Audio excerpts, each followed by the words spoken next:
Welcome to The Cap, where we are here to speak with college reps and other professionals in the field of college admissions to help answer all your questions and guide you through every step of the process. So if you're serious about college admissions, you've come to the right place. Are you ready? Let's talk about it. And now, here's your host, Dr. John Durante. Welcome to The Cap, the College Admissions Process Podcast. I am your host, John Durante, and today our guests are Leslie and Libby Marks, the mother-daughter duo behind Tutoring by a College Professor, a proven resource for individualized supplemental instruction across the United States. I came to know them after recording the podcast with The Ohio State. I looked into their resources. I think it's going to add a lot of value to you, the listeners. And so I invited Libby and Leslie to come on. Tutoringprof.com. That's TUTORINGPROF as in Frank.com pairs high school and college students with subject matter experts. They work with 150 plus colleges and universities and have helped over 5,000 students to date in all college subjects. In a post-COVID era, college students need more support than ever, and I would like to spread the word about the virtual resources they offer for students in all subjects, including standardized test prep, college and grad school admissions, essay help, and so much more. Libby, Leslie, thank you so much for being here. I already know how awesome you are. Welcome to the podcast. John, thank you so much for having us. It's so great to be here. It means the world to us to be a part of this podcast and help with the amazing support system that you are helping all these parents with. We understand the high stakes college process and are here to help. I'll introduce myself really quickly. I am Leslie. I am the owner of Tutoring by a College Professor.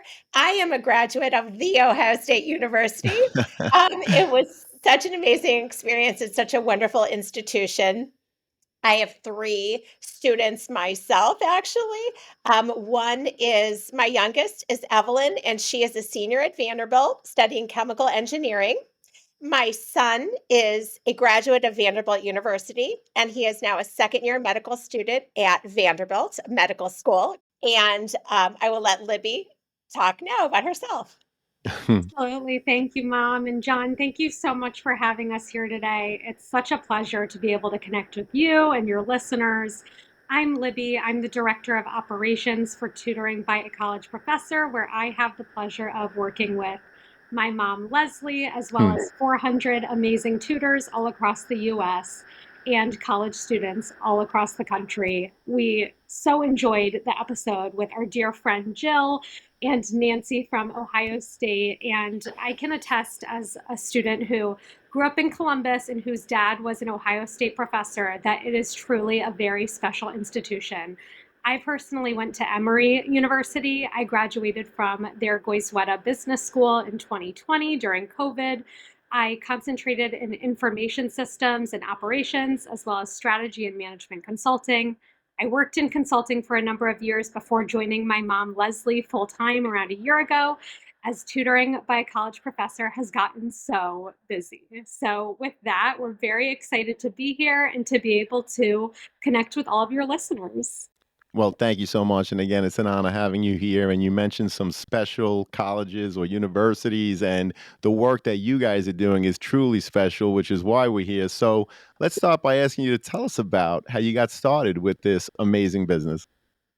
So I joined my mom around a year ago, and at that point, our business was a full-blown college subject tutoring company. But my dad, Professor Matthew Marks, he passed away in 2020. But Sorry. thank you. He started our business as a ACT, SAT prep business throughout Central Ohio. He was very much ahead of the curve when it came to virtual learning. He actually started our business on Skype, which was what he used back then.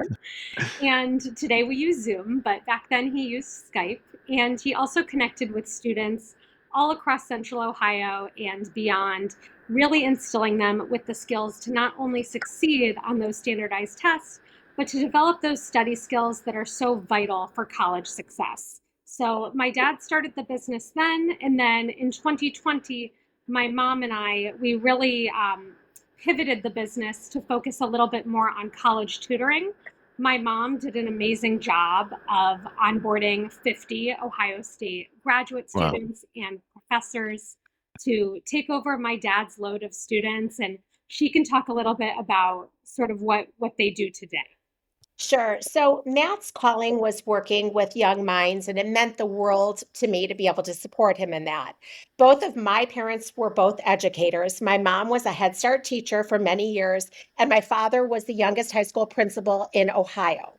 Matt and I first thought of starting this business when he was working at a group tutoring service. He soon found out that one on one tutoring was much more successful to enable deeper learning, build rapport, and improve test scores. That's when he got thinking about the business name and the branding. And that's how we came up with Tutoring by a College Professor. It truly started with one business card, and he soon Hmm. became known as the premier ACT SAT tutor in Central Ohio. Well, thank you so much for that overview. We really appreciate it. And I know that you guys offer so much for students and families. So I want to dig deeper. First of all, what qualifications do your tutors have and how are they even selected? So, our tutors are all subject matter experts. They're professors, PhDs, lecturers, grad students, and professionals, depending on the subject. When Libby spoke briefly to this, that when Matt suddenly passed away, we banded together 50 Ohio State grad students who took over his load. And things just really picked up at that point. And we had instructors that were friends of Matt's from all over the country pick up part of his load. And we just got bigger and bigger and bigger. This year, since Libby has been on board, we've Hmm. launched a nationwide campus campaign. We've just been having so much fun. We've been to Tufts University. We went to Tufts actually for their move in, and then they invited us back for their parents' weekend. Libby did a lecture at Monmouth University. We were at Wow. Bentley University, Vanderbilt. We've also been to Tulane. We were just at Hmm. Tulane at some of their club meetings, and spoke with people there. So it's been a whirlwind, and I'm going to let Libby take it from here and talk about the hiring process. Yeah, absolutely. So, in terms of hiring, it is truly handpicked. Our tutors come from top graduate programs across the United States, and we handpick each and every one of those tutors with my dad's mission in mind. His mission was to help every student realize that hard work, preparation, and a great attitude are key to success. And this is all made possible through the help of a caring tutor. We actually developed a student parent intake form on our website so that way when folks sign up for tutoring, we take into account information about each student, the course and the specific content they need help with, their learning style, and more in order to make effective pairings between tutors and students. Well, that's so important to make the pairings between the students and the tutors. And I was curious, what subjects and levels of college courses do you specialize in? And can you help with specific high school, for example, AP or IB curriculum as well? Yes, so our 400 expert tutors can tackle any challenging courses your students are facing. We handle all courses at high schools, college, and grad schools, even the professional exams. We love helping high school students because it's important that they get into the proper learning mode of study habits early, which can carry over. With regard to AP and IB courses, we have actual high school teachers from across the country that have worked for us for years. They have actually taught these classes. They understand the content of the test and they understand the value of the test. What a lot of people don't understand about these tests are they're a tremendous advantage to a student when they score well because they have the ability then to place out of a class or place into a higher level of a class. And this translates to a financial savings for parents. I often hear from students how they were able to graduate a semester early because they had enough AP credits to fulfill whatever, credits they needed at that school. So, also, in addition to that, it helps, to sometimes have extra time. You can devote time in your schedule to internships and to clubs and, other things that we find that are so, advantageous at college. Well, AP credits could certainly help students and their families Yeah. with the financial savings portion of the college admissions process, which is definitely on so many families' minds. I was curious, what would you say are the biggest challenges first year college students face? And how can we help prepare our students to overcome those challenges? So, challenges for first year college students can differ greatly depending on each individual's personal and interpersonal strengths and weaknesses. And these can span from academic to personal and social challenges. Now, my mom is an amazing parent coach, and she and I speak to college students every day as well. We're able to talk about some of those personal and social challenges if you and your listeners are curious about any of those. But Sure. we can officially help with that academic piece. So, with regard to those challenges, they typically stem from three things which we know to be true. The first being that college course content is significantly more difficult than high school course content. This is because in college courses, and it's really the same for AP and IB courses, students are asked to apply knowledge in a way that they're not used to from high school courses that typically just call on students to memorize the content. The second thing we know to be true about college is that the day to day class schedule is far less structured than what students are used to from high school. And I'm very curious, John, what you do with your seniors to sort of help bridge the gap there. And then the third thing is that college grades are dependent on far fewer assignments than in high school. In high school, students have the opportunity to get participatory credit by showing up to class, completing homework assignments, and other extra credit projects.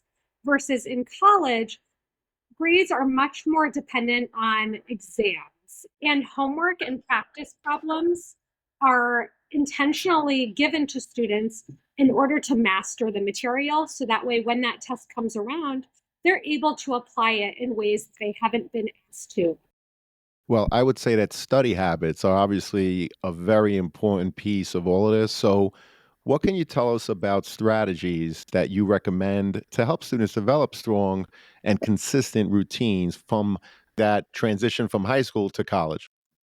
Well, the most successful college students get into a new routine and are always aware of that routine so that they can change it when things aren't working. College requires students to be agile in their learning, as there will be some weeks that are more assignment or project heavy, and other weeks that are more exam heavy. And these require different strategies. Our tutors are here to impart advice on how to work smarter. And I often hear from parents that the tutors really keep kids on schedule during those slower weeks. They have accountability to their tutor. The tutors are experts in their subject, so they are able to foresee what the next lesson is going to be about. And they help the student prepare before the student even enters the classroom again during the next, cycle of heavier work. So having a tutor helps a student work much smarter and provides them additional time in their day. On that same note, it's important to remember that just because a student gets a question correct on a homework assignment, it does not mean that they actually understand why that is the answer. Hmm. And it's these kinds of sneaky misunderstandings that our tutors recognize in these dedicated sessions. And that's really what takes our students' grades and learning up to the college level.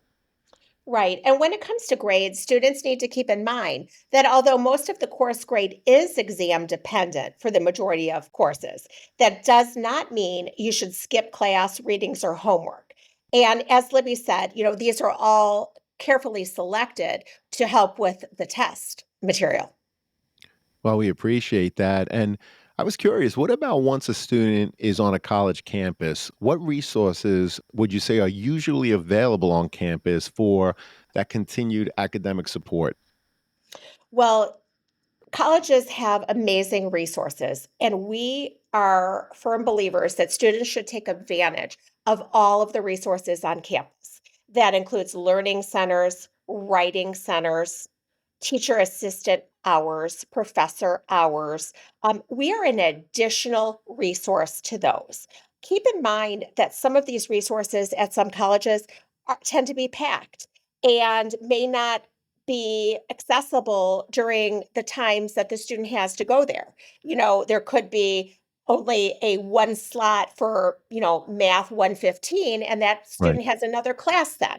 We're available when the student needs us, evenings, weekends, around their busy schedule. But absolutely, we are an additional resource.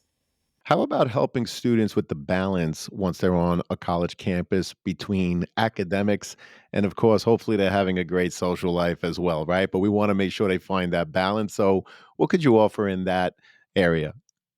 Well, every college student, whether they're having a great social life or whether it's taking a little longer than they expect, will feel a significant adjustment from high school to college when it comes to the factors of academics and extracurriculars, coupled with all of the personal adjustments of not living with their parents anymore, not living with their siblings anymore, and living now with a brand new roommate who comes with totally different life experiences, preferences, quirks, but students can balance it all through the right discipline and planning.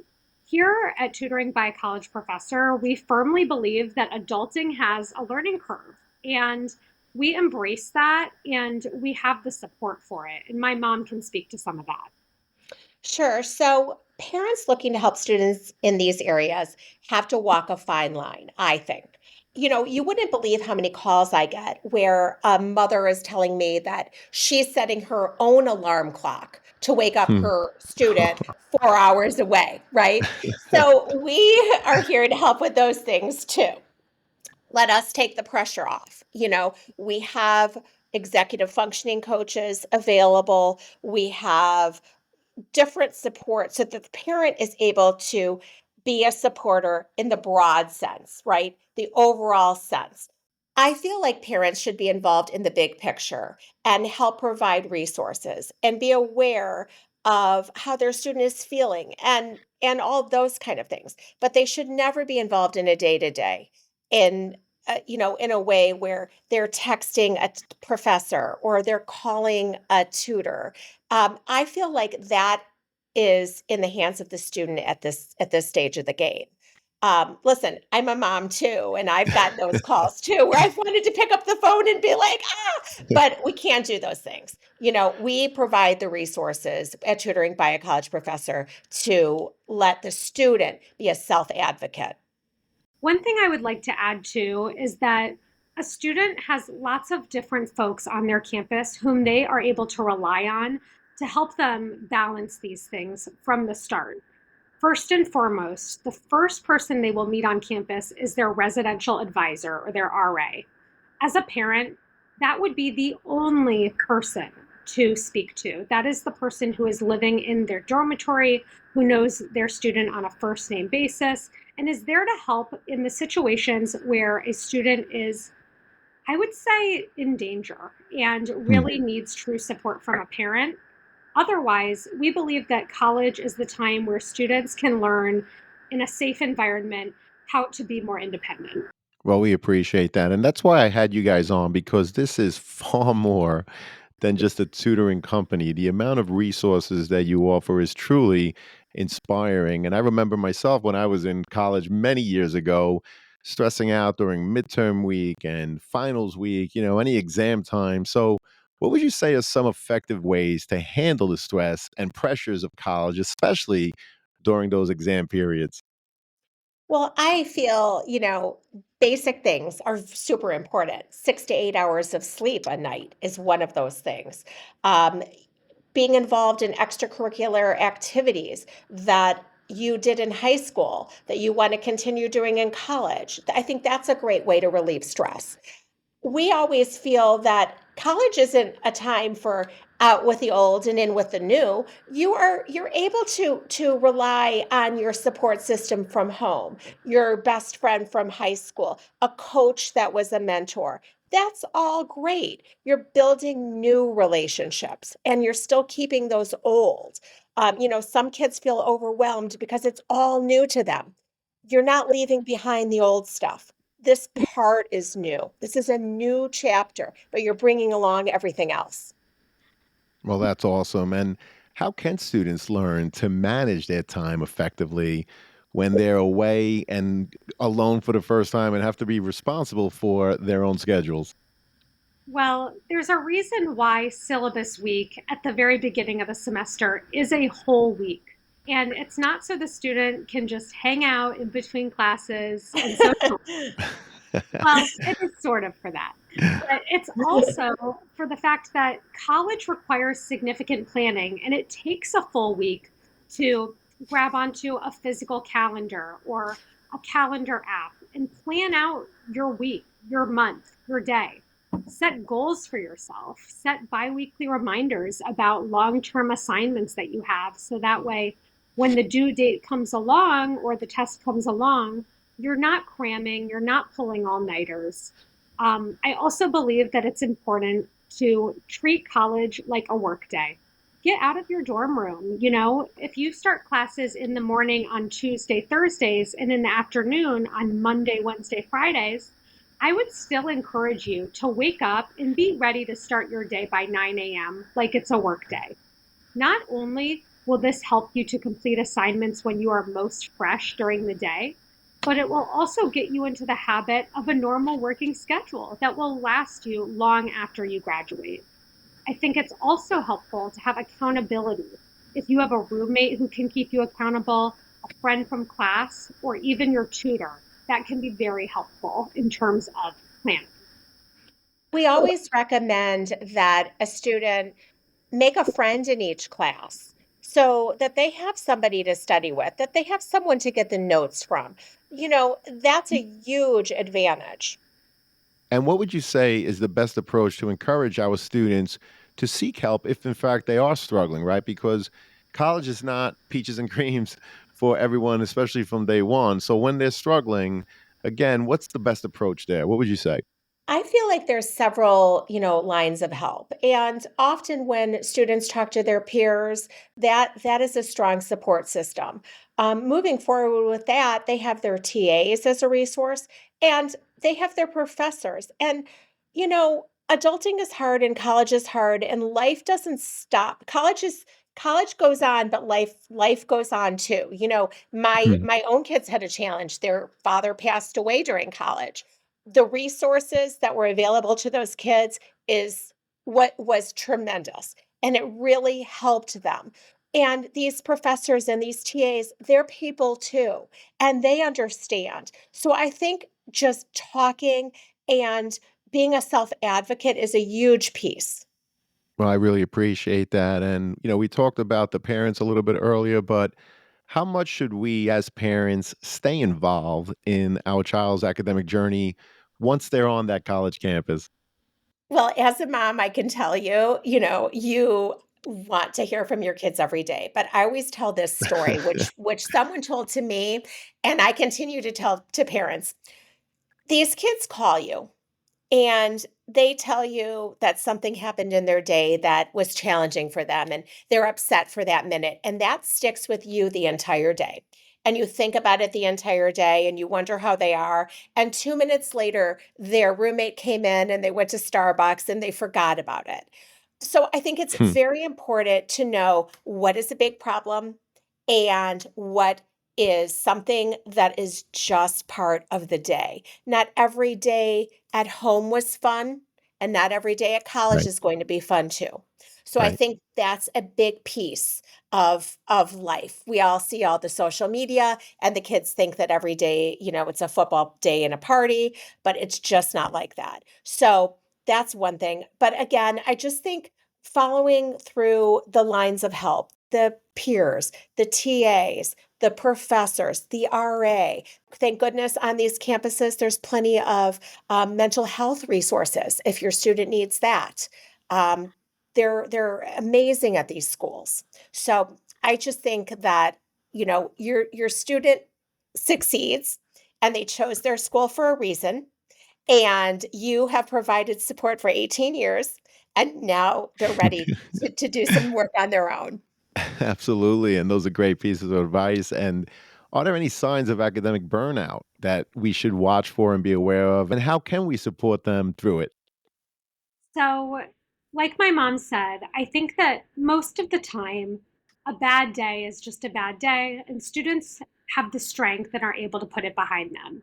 However, there are certain circumstances in which there is burnout and it can happen. And here are the things to look out for. On one hand of the stick, there's a student who's not going to class or not completing assignments. If that is your student who's not going to class, I would remind your student that it's really never too late to start going to a class that you haven't been to yet. You might be scared, you might be nervous, you might be thinking, oh no, what if I take someone's seat?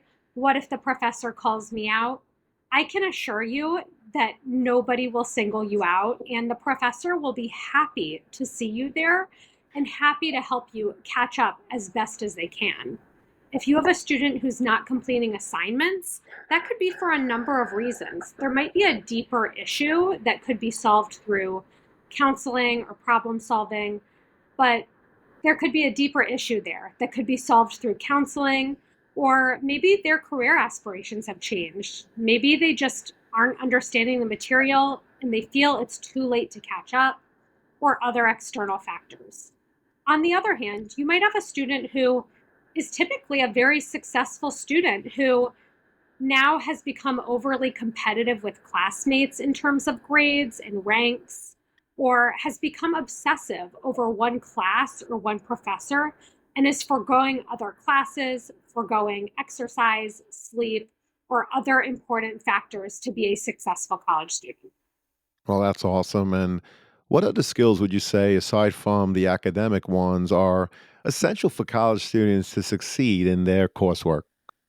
Well, I think self accountability is a big one.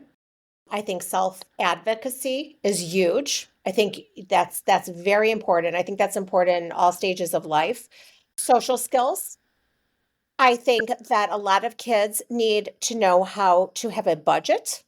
That's a piece of college that affects many different families. I also feel like goal setting is huge, and that is very important. Coping skills, Hmm. as I said, life goes on, and these kids need to know the resources and how to cope. Um, they need to be able to be problem solvers, and that's where parents step in. They are able to help provide resources and lead the kids in the right direction. Terrific. And, there's also those professors on campus. How can our students build positive relationships with professors? And why would you say is that an important part of the college journey? Students should introduce themselves to their professors. They are the ones who are providing the grades. They are giving the inside scoop on exams. They provide letters of recommendation to students. They provide career advice and networking opportunities. Often they are club advisors if a student wants to start a club or join a club. And they often become university administrators. So I think there's a lot of different reasons why they should, let the professor know who they are. And I feel like the professors love that. They want to Hmm. know their students. Absolutely. Go ahead, Libby. Additionally, I think that it's important to participate during class, Hmm. to not just attend class physically, but mentally. Turn off your phone, put it on Do Not Disturb, shut your laptop, and take out an old fashioned notebook and pencil and just take notes and listen. Even some professors might not even want students to take notes. They might just want them to participate and listen and ask questions. Those are the things that help build positive relationships, not only with professors, but those are things that make your peers notice you in the best ways possible. Well, that's awesome. This is great advice. Unfortunately, it does lead us to the last question, ladies, which is what are the benefits of participating in study groups or tutoring services? And when should a student consider joining one? There's no wrong time to bring in a tutor or a study group. There are a lot of times the classes have cumulative finals, so it's better late than never. Before your student has to retake the class, it's very important to understand that sometimes these classes are only offered during certain semesters. So we want to do the best we can so that we can continue to matriculate to the next class. And, choose a resource that your student can connect with on a deeper level. We really take time and pride in connecting our students with the very best resource for them, the very best tutor who really understands the class and is an expert in the subject. Anything, Libby? John, thank you so much for having us. We enjoy being with your listeners so much, and it's so great to be able to talk about these things that we're so passionate about. And my mom is such an amazing parent Hmm. coach, and I just think that so many of your listeners would do very well in connecting with her, and it would be my pleasure to connect with them too. Well, John, that's why I thank invited you on. Oh, go ahead. I was just going to say thank you so much for letting us be a part of this. Well, it's my pleasure. Like I said, this is far more than just a tutoring company. And when I met you guys, I was so impressed with all of the resources and programs that you provide that I was happy to invite you on. So before we sign off, how can people find you? Obviously, we're going to put your website in the show notes, but how can people find you? People can follow us on all socials. We are at Tutoring Prof. That's TutoringProf. That is on Instagram, TikTok, Facebook, all the things that you and your kids enjoy. You can also go to our website, tutoringprof.com, or you can connect with us via email. I'm Libby at tutoringprof. That's Libby. My mom is Leslie, Leslie, at tutoringprof.com. And we would love to hear from you. So please don't hesitate to reach out. Well, Libby and Leslie, it was an absolute honor to have you on the podcast. I know how valuable these resources are to students and their parents, which is why I wanted to have you on. Thank you so much for sharing of your time and your expertise. Thanks, John. Thanks, John. Thank you again. And to everyone out there, good luck with the college search. Take care all and best wishes. Thank you for joining us on this episode of The CAP, the College Admissions Process Podcast. We hope you enjoyed the show. If you did, please don't forget to tell a friend and follow us on Facebook, Instagram, Twitter, and wherever you listen to your podcasts. I am your host, John Durante, and I look forward to seeing you on the next episode of The CAP.